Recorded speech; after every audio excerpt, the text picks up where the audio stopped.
about to flip everything you've been told about networking on its head.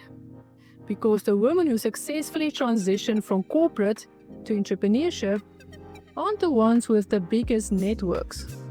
They are the ones with the deepest connections. When you make the shift, everything changes. People remember you. Opportunities will find you. Doors open that you didn't even know exist.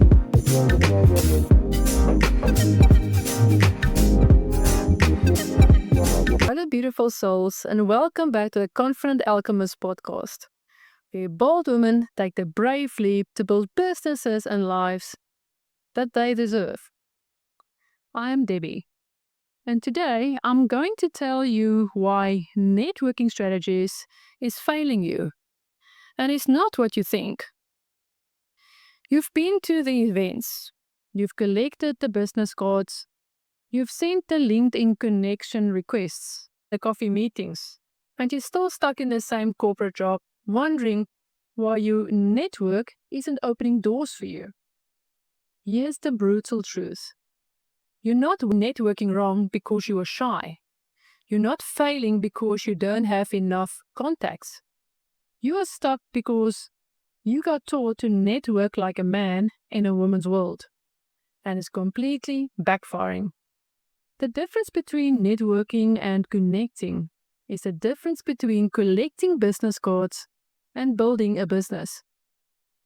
Between having contacts and having advocates. Between knowing people and having people who know your worth. I used to be the queen of networking events. I had hundreds of LinkedIn connections and a drawer full of business cards and absolutely nothing to show for it. Then I learned the difference. Today, I'm going to show you why your current networking approach is actually repelling opportunities and give you completely a different strategy that will have people seeking you out instead of you chasing them. So let's destroy the networking myths that are keeping you invisible. So, let's start with the networking lies. Networking lie number 1.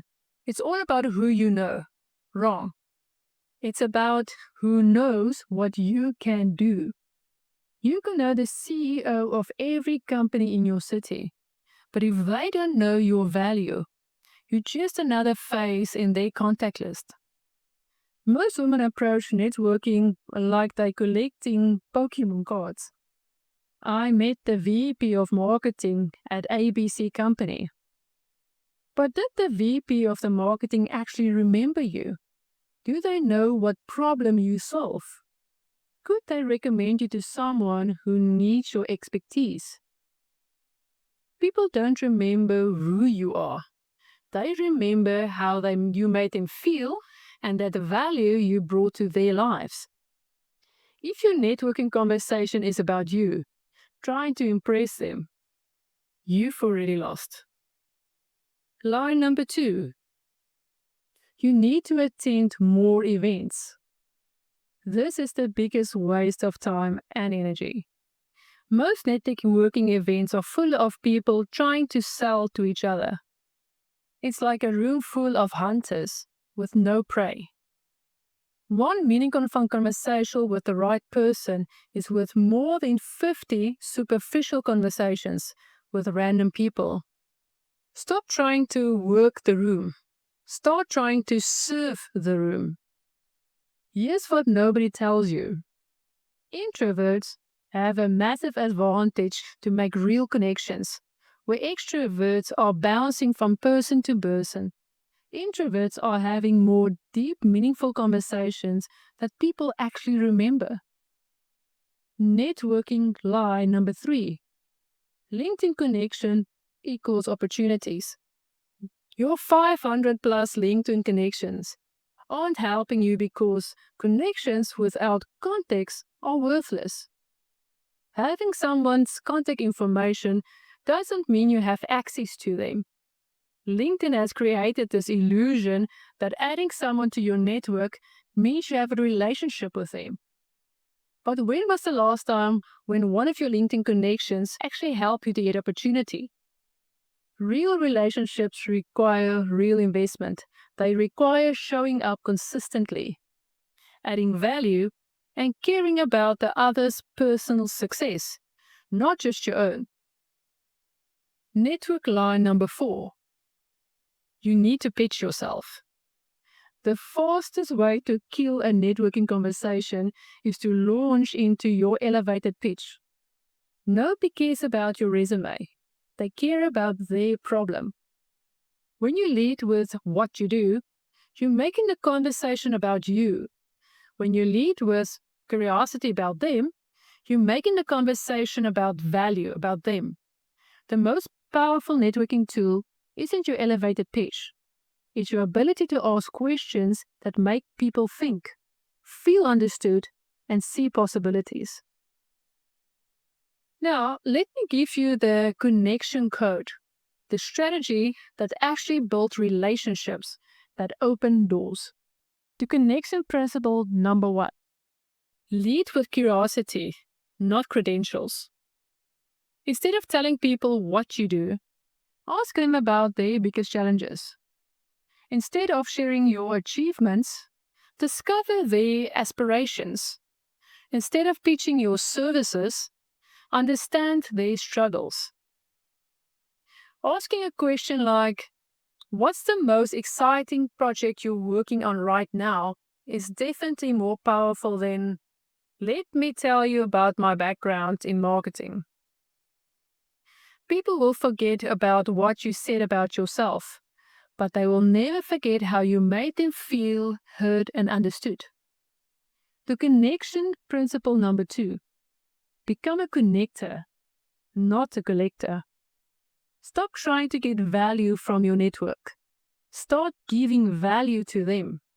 The most powerful people in any industry aren't the ones who knows everyone.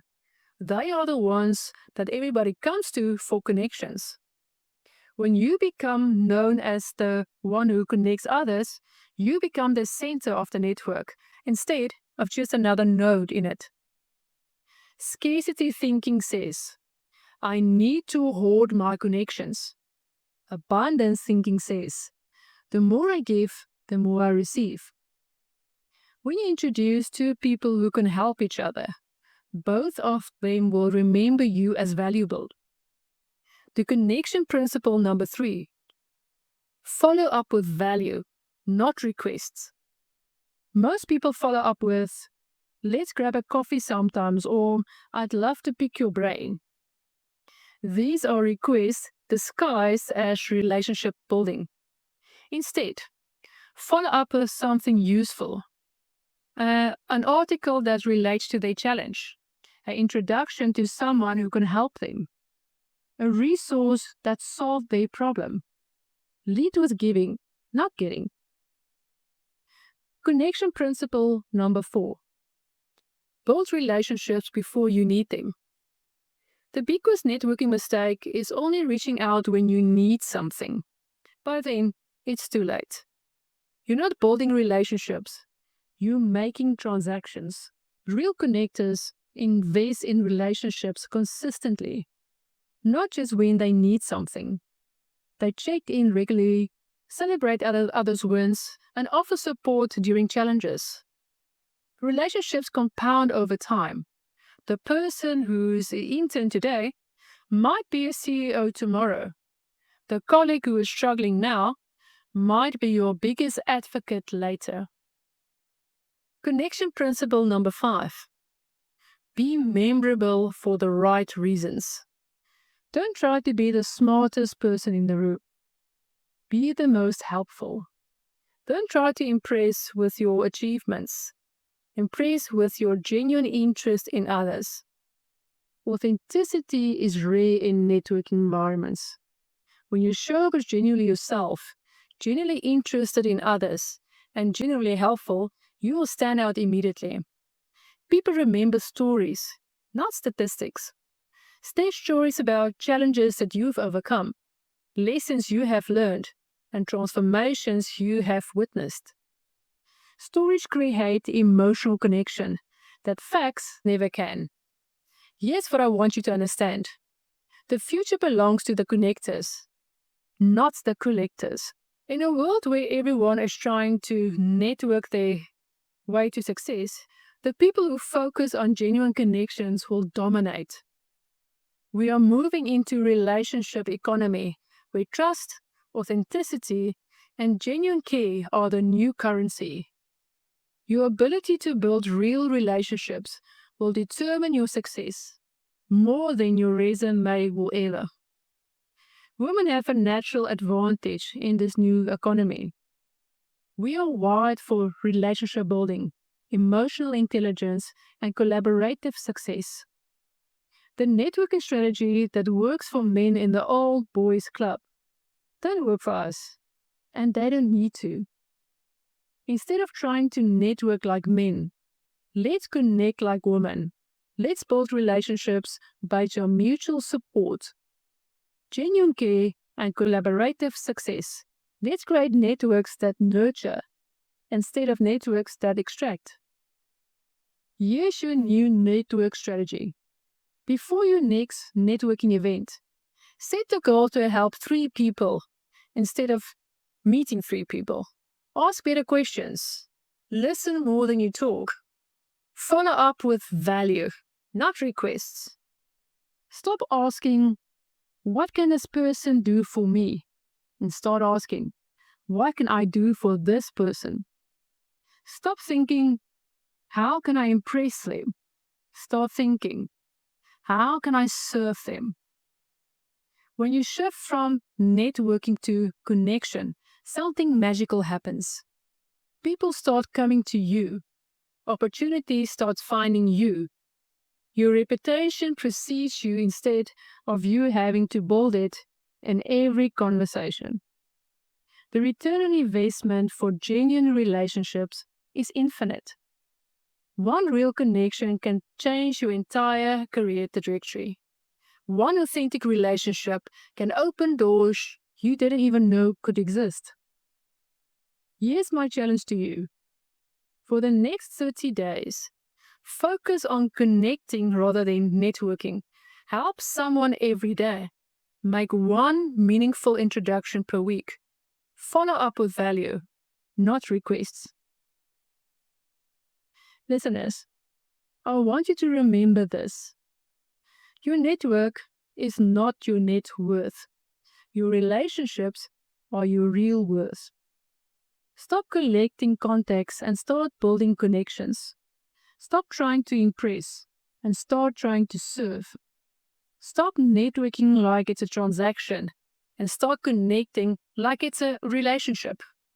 When you make this shift, everything changes. People remember you. Opportunities will find you. Doors open that you didn't even know exist. If you are ready to start networking and start connecting, if you are ready to build relationships that actually open doors, I want to help you. Please listen to my podcast over and over again and remember to use all these connection principles I just gave you. This will surely open doors for you. Please join my Confident Alchemist community, where you can connect with other women who understand the power of authentic relationships. You practice these connectors principles in a safe, supportive environment. So here's my challenge. Share this episode with one woman who's been networking without results. Tag me and tell me one of the meaningful connections you have made. Remember, listeners, in a world full of networkers, be a connector. In a room full of collectors, be a giver. In a space full of transactions, be a relationship builder. Your next opportunity isn't hiding in your contact list. It is waiting in your next genuine connection. Thank you for listening, and I see you next week for another dose of truth, boldness, and transformation.